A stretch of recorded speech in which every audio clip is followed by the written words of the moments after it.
you should be buying your chickens whole, like this one, for a couple of reasons. Most importantly, you can't beat the cost and quality. When you buy meat that's pre-cut for you, there's a premium on it because someone's doing the work for you. However, this also exposes the meat to more equipment, hands, and other environmental factors that degrade its quality. It also simplifies shopping. Instead of buying 3 or 4 different chicken products like thighs, breasts, wings, stock, you can just buy one very versatile whole chicken, which can be turned into all of those other products pretty easily. This will save you some thinking, space in your kitchen, as well as reducing plastic waste, which is a nice bonus perk. Now, let's get started. After we're done breaking down this chicken, we'll have 2 full wings, 2 drumsticks, 2 thighs, 2 breasts, and the carcass. Now, 2 chicken wings is not enough food for really anyone, definitely not for me. But the idea is that this is an ongoing process, so as we break down chickens, we can freeze the pieces we're not going to immediately use, and then thaw them once we have a decent stockpile. Speaking of chicken wings, why don't we start with those? Using a sharp knife, make an incision where the wing meets the carcass. You'll notice a joint inside, around here. That's where you want to cut.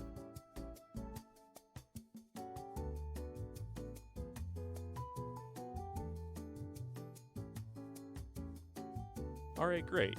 Let's move on to the thighs now. To begin, take your knife and cut through the loose skin between the thigh and the carcass. And then bend the thigh backwards to reveal a good path through your knife, as well as the joint that we want to cut through.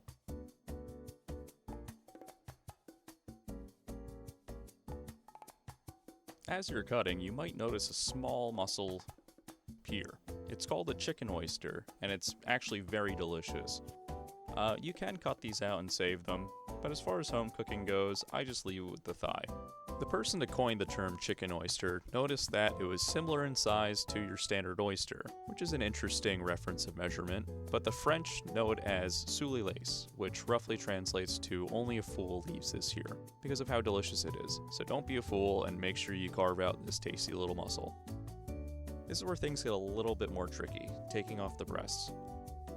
Make an incision down the middle. You'll notice a bone here called the keel. It's basically the sternum of the chicken.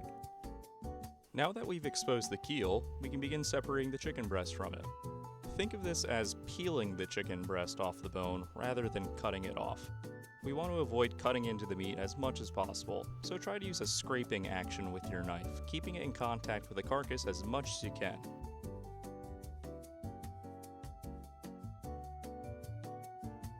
Towards the top half of the chicken, you might bump into the wishbone. You can simply pull this out or cut around it.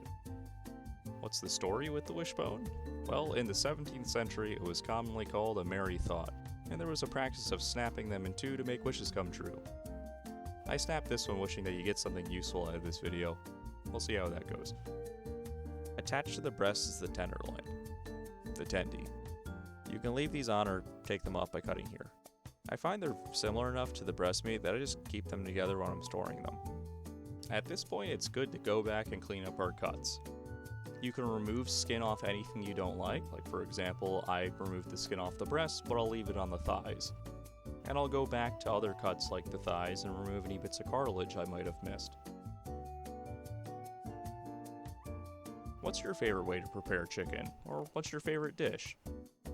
Let's start an discussion in the comments below about which dish is the best and why everyone else's opinion is wrong.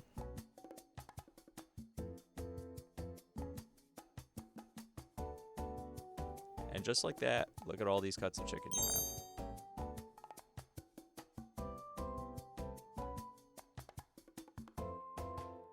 Next, we'll store away our chicken and label it. Labeling is by far the best way to keep your freezer as a useful part of your kitchen rather than a place where food goes to be forgotten. Last but not least, our simple stock. Simply put all your scraps, bones, and the carcass into a pot and fill it with water. Set the pot on the stove and bring it to a boil, then down to a simmer for about 2 hours. You could add aromatic vegetables, herbs, all that good stuff, but they're not necessary. I kind of like my chicken stock with a neutral flavor like this because it's versatile.